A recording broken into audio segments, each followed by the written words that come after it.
안녕하세요. 강책방의 민입니다. 오늘은 6번째 작품을 읽어드릴 건데요. 제가 오늘 읽어드릴 작품은 현진건 작가의 빈처입니다. 이 작품은 가난한 무명작가 부부의 생활고와 애틋한 부부애를 그린 작품입니다. 들으시는 동안 편안하고 즐거운 시간 되세요. 그럼 작품 시작하겠습니다.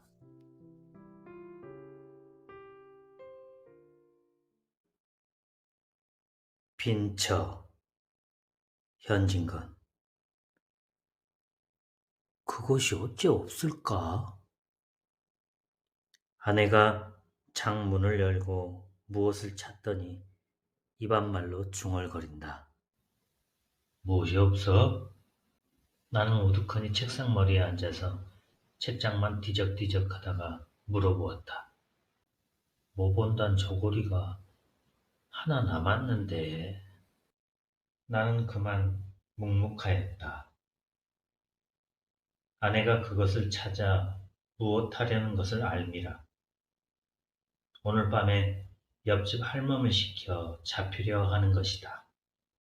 이 2년 동안에 돈 한 푼 나는 데는 없고 그대로 줄이면 시장할 줄 알아 기구와 의복을 전당국 창고에 들이밀거나 고물상 한 구석에 세워두고 돈을 얻어오는 수밖에 없었다.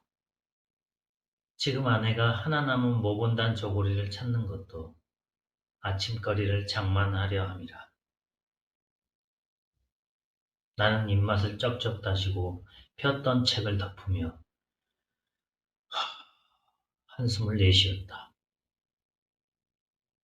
봄은 벌써 반이나 지났건만은 이슬을 실은 듯한 밤 기운이 방구석으로부터 슬금슬금 기어나와 사람에게 안기고 비가 오는 까닭인지 밤은 아직 깊지 않건만 인적조차 끊어지고 온 천지가 빈 듯이 고요한데 투닥투닥 떨어지는 빗소리가 한없는 구슬픈 생각을 자아낸다.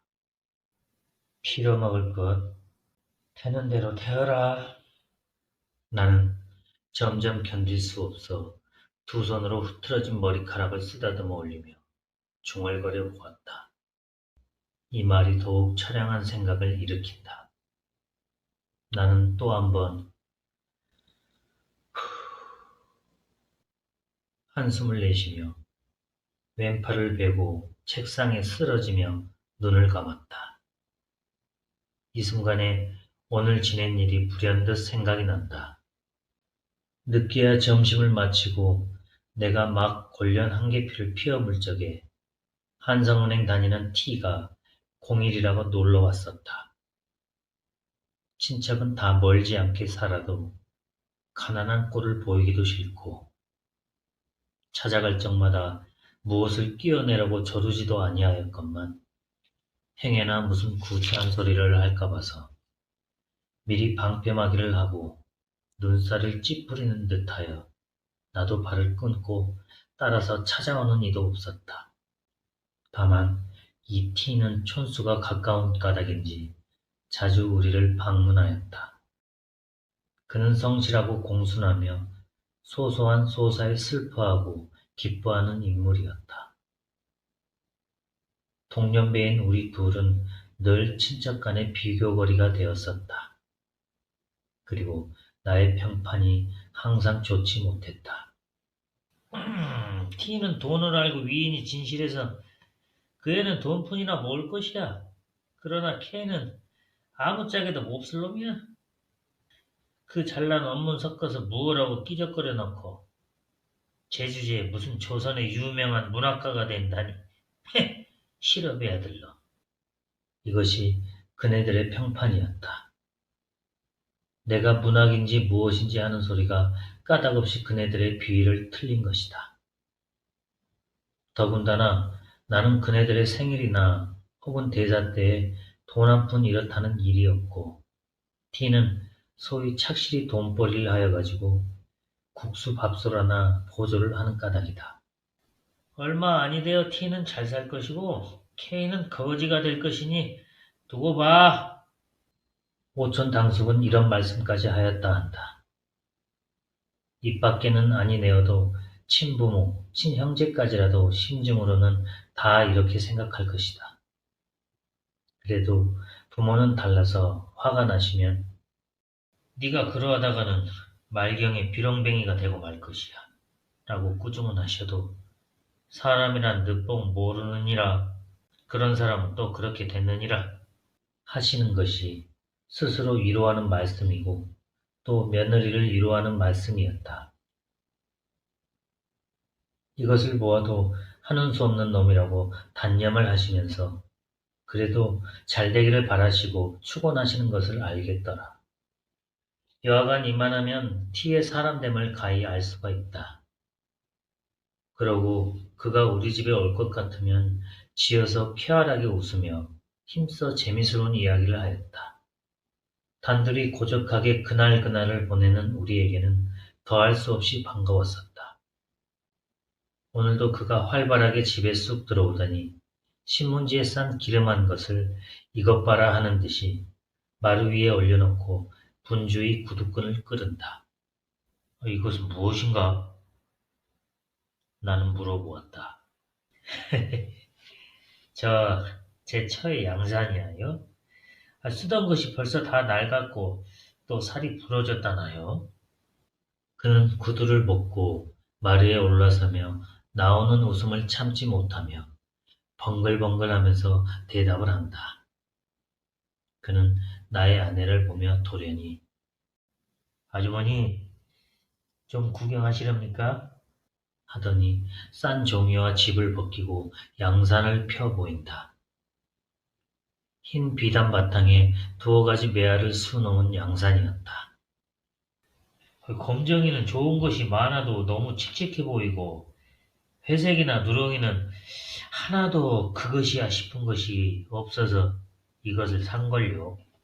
그는 이것보다 더 좋은 것을 살 수가 있나 하는 뜻을 보이려고 애를 쓰며 이런 발명까지 한다. 이것도 퍽 좋은데요. 이런 칭찬을 하면서 양산을 펴들고 이리저리 홀린 듯이 들여다보고 있는 아내의 눈에는 나도 이런 것을 하나 가졌으면 하는 생각이 역력히 보인다. 나는 갑자기 불쾌한 생각이 와락 일어나서 방으로 들어오며 아내의 양산 보는 양을 빙그레 웃고 바라보고 있는 T에게 여보게 방에 들어오게 그려 우리 이야기나 하세.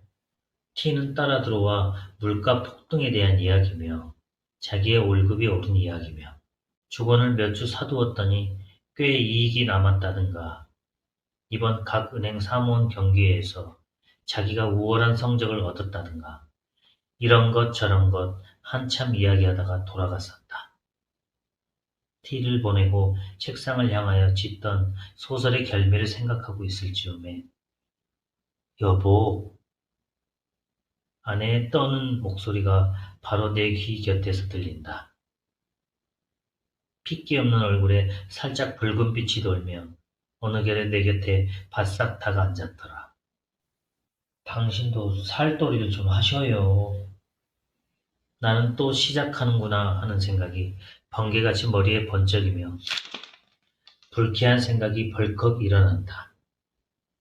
그러나 뭐라고 대답할 말이 없어 묵묵히 있었다. 우리도 남과 같이 살아보아야지요. 아내가 T의 양산에 단단히 자극을 받은 것이다. 예술가의 첫 노릇을 하려는 독특한 결심이 있는 그는 좀처럼 이런 소리를 입 밖에 내지 아니하였다. 그러나 무엇에 상당한 자극만 받으면 참고 참았던 이런 소리를 하게 되는 것이다. 나도 이런 소리를 들을 적마다 그럴만도 하다는 동정심이 없지 아니하나 심사가 어쩐지 좋지 못하였다. 이번에도 그럴만도 하다는 동경심이 없지 아니하되 또한 불쾌한 생각을 억제키 어려웠다. 잠깐 있다가 불쾌한 빛을 드러내며 급작스럽게 살도리를 하려면 어찌할 수가 있어? 차차 될 때가 있겠지. 아이고, 차차란 말씀 그만두구려. 어느 천년에 아내 얼굴에 붉은 빛이 짙어지며 전에 없던 흥분한 어조로 이런 말까지 하였다. 자세히 보니 두 눈에 은은히 눈물이 개었더라. 나는 잠시 멍멍하게 있었다. 성낸 불길이 치받쳐 올라온다. 나는 참을 수 없다. 맞벌이꾼한테 시집을 갈 것이지 누가 내게 시집을 오랬어? 저 따위가 예술가의 처가 다 뭐야? 사나운 어조로 물풍스럽게 소리를 꽥 질렀다. 에그? 살짝 얼굴빛이 변해지며 어이없이 나를 보더니 고개가 점점 수그러지며 한 방울, 두 방울, 방울방울 눈물이 장판 위에 떨어진다. 나는 이런 일을 가슴에 그리며 그래도 내일 아침거리를 장만하려고 옷을 찾는 아내의 심정을 생각해보니 말할 수 없는 슬픈 생각이 가을바람과 같이 설렁설렁 심고를 분지르는 것 같다. 쓸쓸한 빗소리는 굵었다 가늘었다 우연히 적적한 밤 공기에 더욱 처량히 들리고 그 어루만진 등빛 속에서 비추는 불빛은 구름에 가린 달빛처럼 우는 듯 조는 듯 구차히 얻어산 몇 권 양책의 표제 금자가 번쩍거린다. 창 앞에 초연히 서 있던 아내가 무엇이 생각났는지 고개를 끄덕끄덕하며 들릴 듯 말 듯 목 안의 소리로 옳지 참 그날 찾았어? 아니야요. 벌써 저 인천 사시는 형님이 오셨던 날 아내가 애써 찾던 그곳도 벌써 전당포에 고운 먼지가 앉았구나. 종지 하나라도 차근차근 아랑곳하는 아내가 그것을 잡혔는지 아니 잡혔는지 모르는 것을 보면 빈곤이 얼마나 그의 정신을 물어뜯었는지 가히 알겠다. 한참 동안 서로 아무 말이 없었다.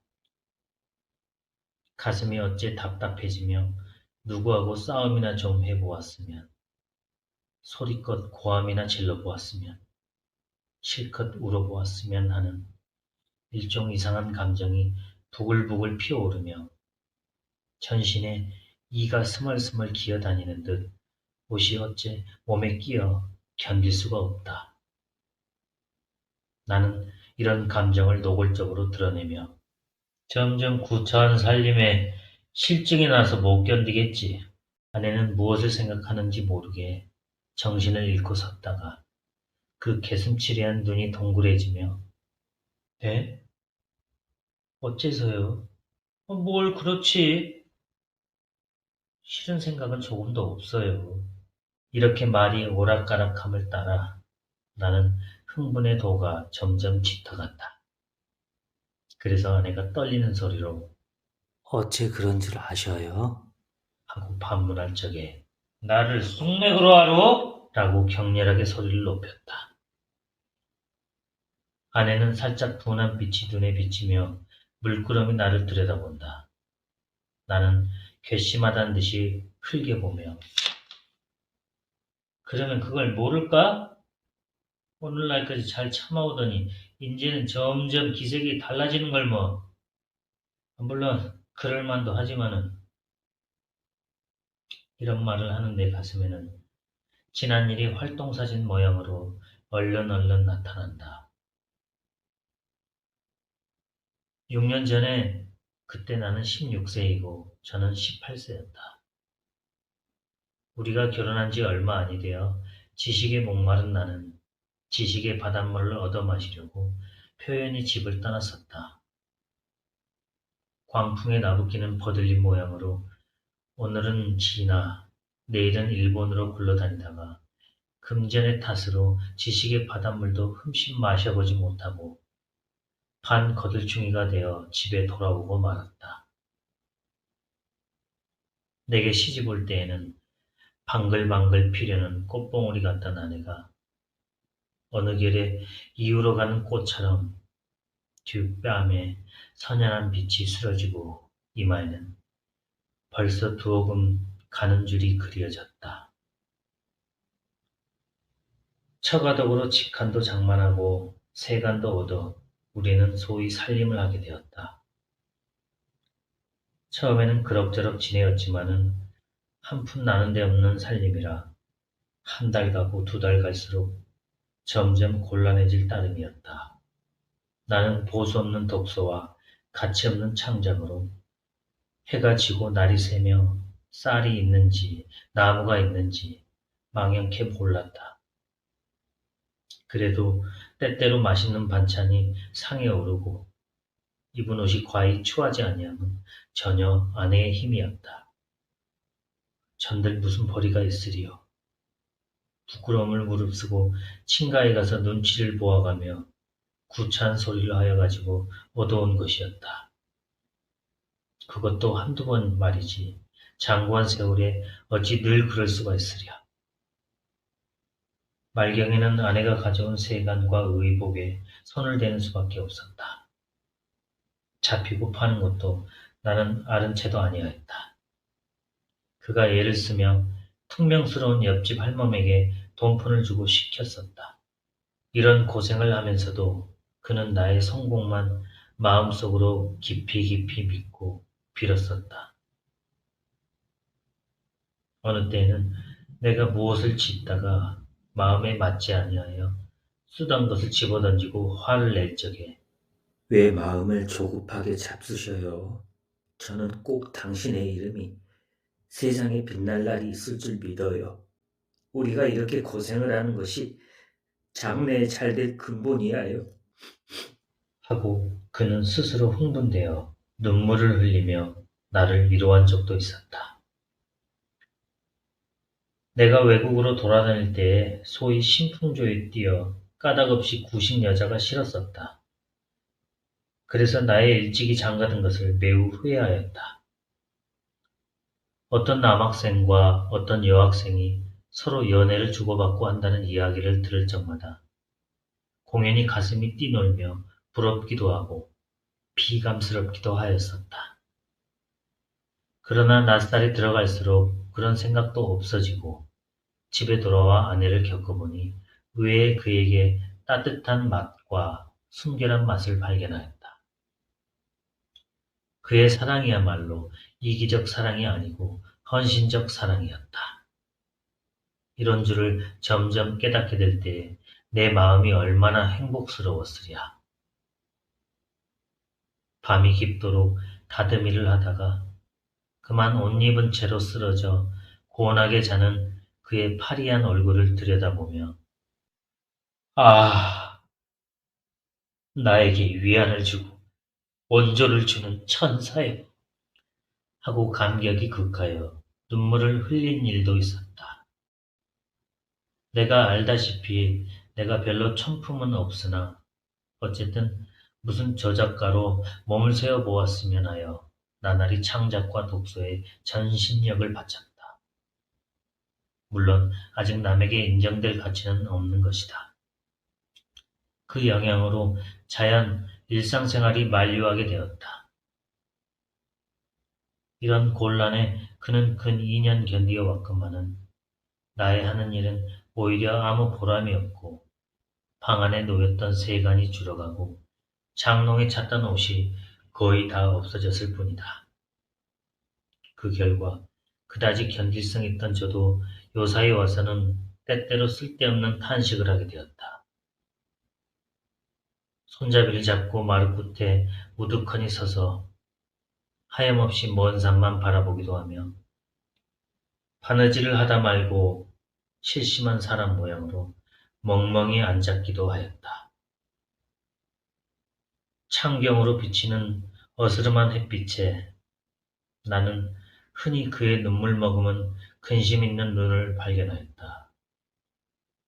이럴 때에는 말할 수 없는 쓸쓸한 생각이 들며 일 없이 마누라 하고 부르면 그는 몸을 흠칫하고 고개를 저리로 돌려 치맛자락으로 눈물을 씻으며 네 하고 울음에 떨리는 가는 대답을 한다.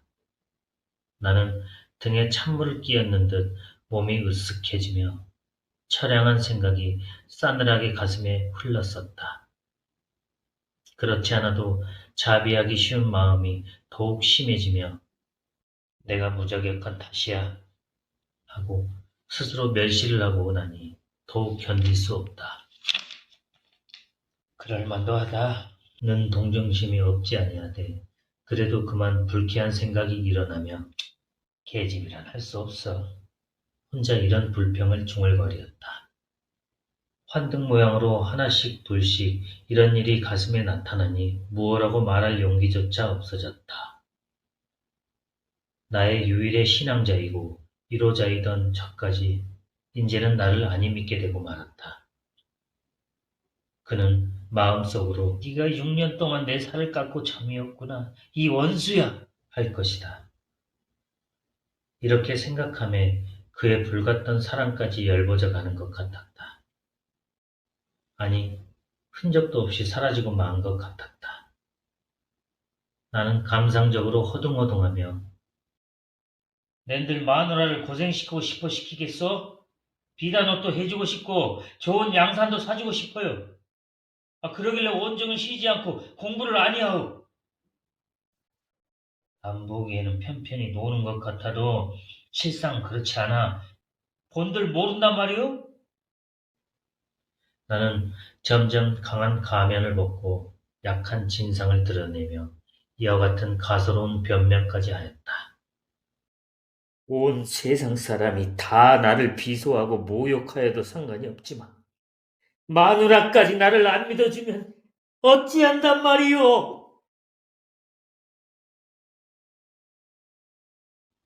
내 말에 스스로 자극이 되어 마침내 길이 탄식을 하고 그만 쓰러졌다. 이 순간에 고개를 숙이고 아마 하염없이 입술만 물어뜯고 있던 아내가 호련 여보 울음소리를 떨면서 무너지는 듯이 내 얼굴에 쓰러진다. 용서 하고는 북받쳐 나오는 울음에 말이 막히고 불덩이 같은 뒷밤이 내 얼굴을 누르며 흑흑 느끼어 온다. 그의 두 눈으로부터 샘솟듯 하는 눈물이 제 뺨과 내 뺨 사이를 따뜻하게 젖어 퍼진다. 내 눈에서도 눈물이 흘러내린다. 뒤숭숭하던 생각이 다 이 뜨거운 눈물에 봄눈 슬듯 쓰러지고 말았다. 한참 있다가 우리는 눈물을 씻었다. 내 속이 얼만큼 시원한 듯하였다. 용서해 주셔요. 그렇게 생각하실 줄은 참 몰랐어요. 이런 말을 하는 아내는 눈물에 불어오른 눈꺼풀을 아픈 듯이 꿈적거린다. 암만 구차하기로니 실증이야 날까요? 나는 한 번 먹은 마음이 있는데 가만가만히 변명을 하는 아내의 눈물 흔적이 어릉어릉한 얼굴을 물끄러미 바라보며 겨우 심신이 가든하였다. 어제 일로 심신이 피곤하였던지 그 이튿날 늦게야 잠을 깨니 간밤에 오던 비는 어느 결에 그치었고 명랑한 햇발이 미닫이에 높았더라. 아내가 다시금 장문을 열고 잡힐 것을 찾을 즈음에 누가 중문을 열고 들어온다. 우리는 누군가 하고 귀를 기울일 적에 밖에서 아씨 하는 소리가 들렸다. 아내는 급히 방문을 열고 나갔다. 그는 처가에서 부리는 할멈이었다. 오늘이 장인 생신이라고 어서 오라는 말을 전한다. 오늘이야. 참 옳지. 오늘이 2월 16세 날이지. 나는 깜빡 잊었어. 원하 씨는 딱도 아십니다. 어쩌면 아버님 생신을 잊으신단 말씀이요. 아무리 살림이 재미가 나시더라도. 시큰둥한 할멈은 선웃음을 쳐가며 이런 소리를 한다. 가난한 살림에 골몰하느라고 자기 친구의 생신까지 잊었는가 하며 아내의 정지가 더욱 축연하였다. 오늘이 본가 아버님 생신이라요. 어서 오시라는데. 어서 가구려. 당신도 가셔야지요. 우리 같이 가셔요. 하고 아내는 하염없이 얼굴을 붉힌다. 나는 처가에 가기가 매우 싫었었다. 그러나 아니 가는 것도 내 도리가 아닐 듯하여 하는 수 없이 두루마기를 입었다.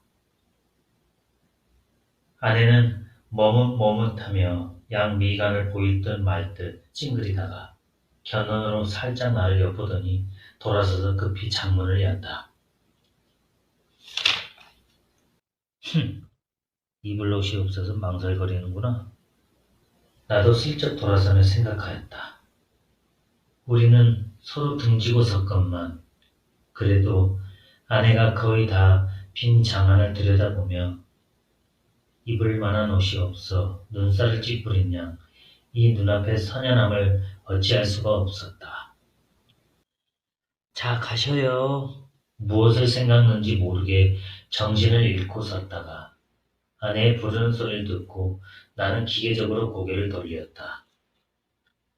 아내는 닭목옷을 갈아입고 내 마음을 알았던지 나를 위로하는 듯이 방글에 웃었다. 나는 더욱 쓸쓸하였다. 우리 집은 천변 배다리 곁에 있고 처가는 안국동에 있어 그 거리가 꽤 멀었다. 나는 천천히 가느라고 가고 아내는 속히 오느라고 오고만은 그는 늘 뒤떨어졌었다.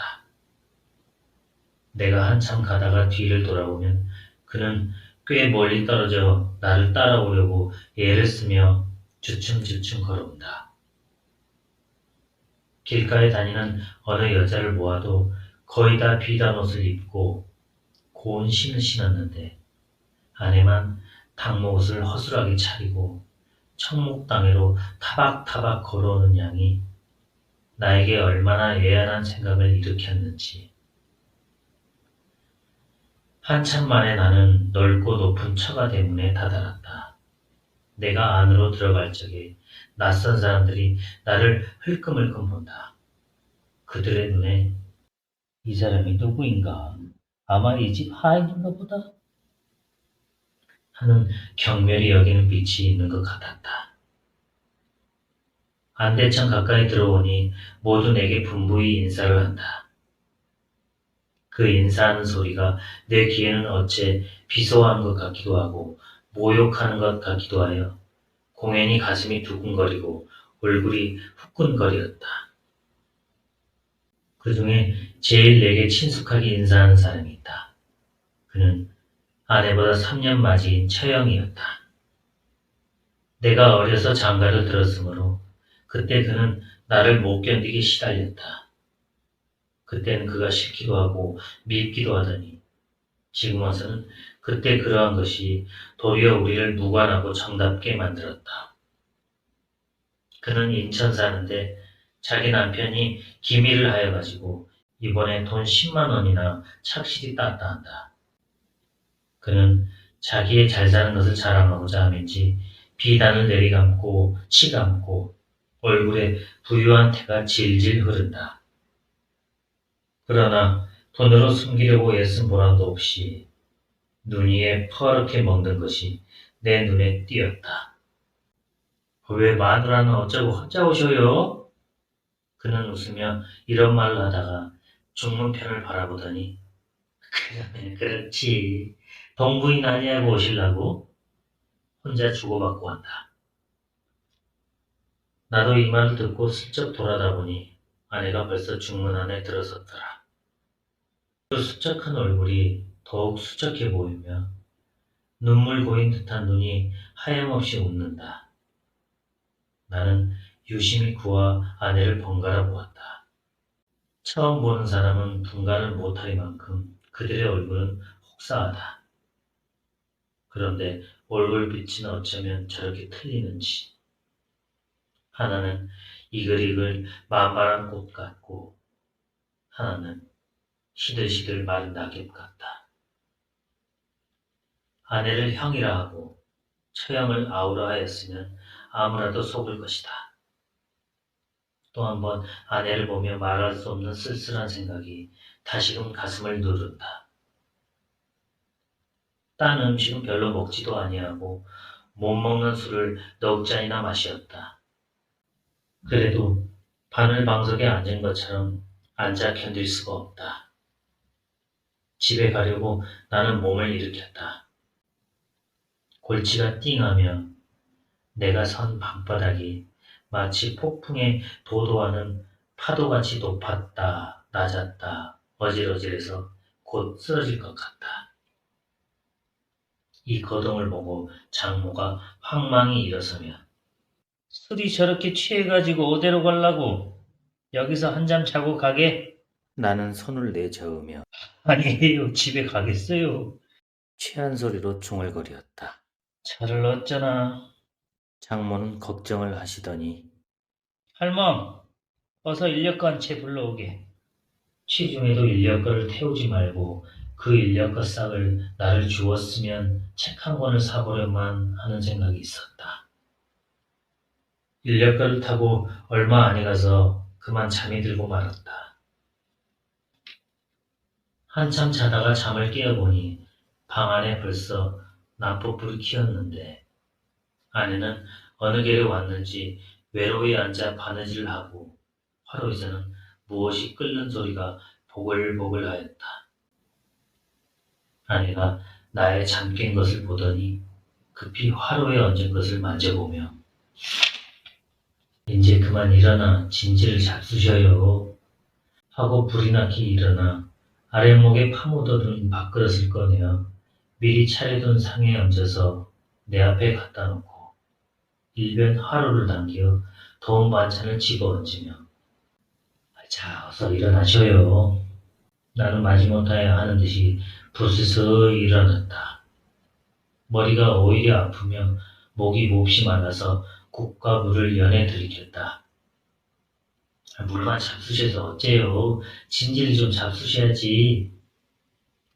아내는 이런 근심을 하며 밥상머리에 앉아서 고기도 뜯어주고 생선뼈도 추려주었다.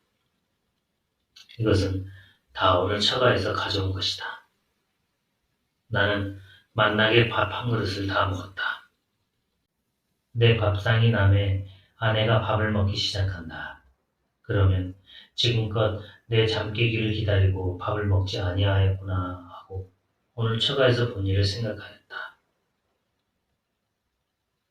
어제 일이 있으므로 우리 사이에 무슨 벽이 생긴 듯하는 것이 그 벽이 점점 얇아져 가는 듯하며 가엾고 사랑스러운 생각이 일어났었다. 그래서 우리는 정답게 이런저런 이야기를 하게 되었다. 우리의 이야기는 오늘 장인 생신잔치로부터 처형 눈이에 먹는 것에 옮겨갔다. 처형의 남편이 이번 그 돈을 딴 뒤로는 주야 요리점과 기생집에 돌아다닌다더니 일전에 어떤 기생을 얻어가지고 미쳐 날뛰며 집에만 들면 집안 사람을 들볶고 걸핏하면 처형을 친다 한다. 이번에도 별로 대단치 않은 일에 처형에게 밥상을 냅다 갈겨 바로 눈 위에 그렇게 멍이 들었다 한다. 그것 봐. 돈뿐이나 있으면 다 그런 것이야. 정말 그래요. 없으면 없는 대로 살아도 의좋게 지내는 것이 행복이야요.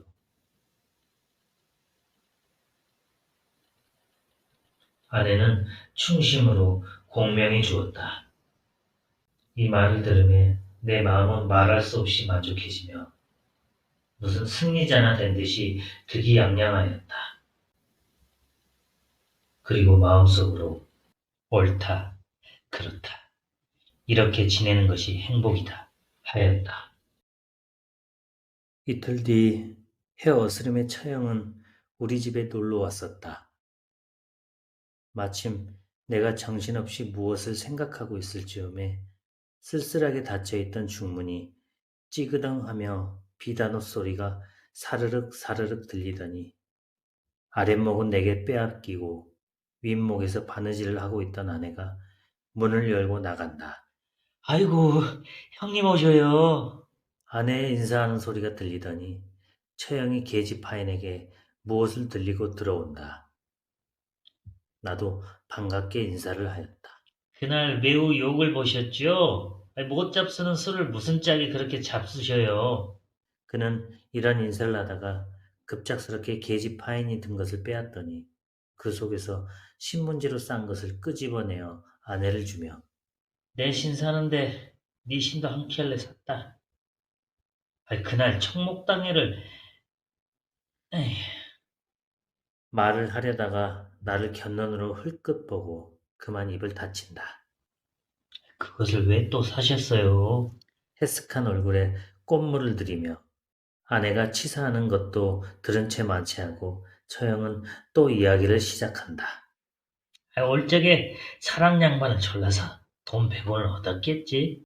그래서 오늘 종로에 나와서 옷감도 바꾸고 신도 사고 그는 자랑과 기쁨의 빛이 얼굴에 퍼지며 싼 볼을 끌러 이런 것이야. 하고 우리 앞에 펼쳐놓는다. 자세히는 모르나 여하간 값 많은 품 좋은 비단일 듯하다. 무늬 없는 것, 무늬 있는 것, 회색, 옥색, 초록색, 분홍색이 갖가지로 윤이 흐르며 색색이 빛이 나서 나는 한참 황홀하였다. 무슨 칭찬을 해야 되겠다 싶어서 참 좋은 것인데요. 이런 말을 하다가 나는 또 쓸쓸한 생각이 일어난다. 저것을 보는 아내의 심중이 어떠할까 하는 의문이 문득 일어남이라. 보다 좋은 것만 골라 샀습니다, 그려. 아내는 인사를 차리느라고 이런 칭찬은 하나마 별로 부러워하는 기색이 없다. 나는 저기 의외의 감이 있었다. 처형은 자기 남편의 흉을 보기 시작하였다. 그 밉살스럽다는 둥, 그 추근추근한다는 둥, 말끝마다 자기 남편의 불미한 점을 들다가 문득 이야기를 끊고 일어섰다. 왜 벌써 가시려고 하셔요? 모처럼 오셨다가 반찬은 없어도 저녁이나 잡수셔요. 하고 아내가 만류를 하니 아니, 곧 가야지. 오늘 저녁차로 떠날 것이니까 가서 짐을 메워야지. 아직 차 시간이 멀었어? 아니, 그래도 정거장 일찍 나가야지. 만일 기차 놓치면 오직 기다리실라고. 벌써 오늘 저녁차로 간다고 편지까지 했는데. 제3 만류함도 돌아보지 아니하고 그는 헐헐이 나간다. 우리는 그를 보내고 방에 들어왔다. 나는 웃으며 아내에게 그까짓 것이 기다리는데 그다지 급급히 갈 것이 무엇이야? 아내는 하염없이 웃을 뿐이었다. 그래도 옷감 바꿀 돈은 주었으니 기다리는 것이 애처롭기는 하겠지. 밉살스러우니 추근추근하니 하여도 물질의 만족만 얻으면 그것으로 위로하고 기뻐하는 그의 생활이 참 가련하다 하였다. 참 그런가 보아요. 아내도 웃으며 내 말을 받는다. 이때 처형의 사준신이 그의 눈에 띄었는지 그것을 집어들고 조심조심 펴보다가 말고 머뭇머뭇한다. 그 속에 그를 해케할 무슨 위험품이나 든 것 같이 어서 펴보구려. 아내가 하도 머뭇머뭇하기로 보다 못하여 내가 재촉을 하였다. 아내는 이 말을 듣더니 잡기 좋으랴 하는 듯이 활발하게 싼 신문지를 헤친다. 퍽 예쁜걸요. 그는 그늘에 드문 기쁜 소리를 치며 방바닥 위에 사뿐 내려놓고 버선을 당기며 곱게 신어본다. 어쩌면 이렇게 맞아요. 연애연방 감탄사를 부르짖는 그의 얼굴에 흔연한 희색이 넘쳐 흐른다. 묵묵히 아내의 기뻐하는 양을 보고 있는 나는 또다시 여자란 할 수 없어. 하는 생각이 들며 조심하였을 따름이다. 하매 밤빛 같은 검은 그림자가 가슴을 어둡게 하였다. 그러면 아까 처형의 옷감을 볼 적에도 물론 마음속으로는 부러워하였을 것이다. 다만 표면에 드러내지 않았을 따름이다. 겨우 어서 펴보구려. 하는 한마디에 가슴에 숨겼던 생각을 속임없이 나타내는구나 하였다. 내가 무엇을 생각하고 있는지 저는 모르고 새신 씨는 발을 조금 쳐들며 신 모양이 어때요? 매우 예뻐. 겉으로는 좋은 듯이 대답을 하였으나 마음은 쓸쓸하였다. 내가 제게 신앙켈레를 사주지 못하여 남에게 얻은 것으로 만족하고 기뻐하는도다. 웬일인지 이번에는 그만 불쾌한 생각이 일어나지 아니하였다. 처형이 동서를 밉다거니 무엇이니 하면서도 기차를 놓치면 남편이 기다릴까 염려하여 급히 가던 것이 생각난다.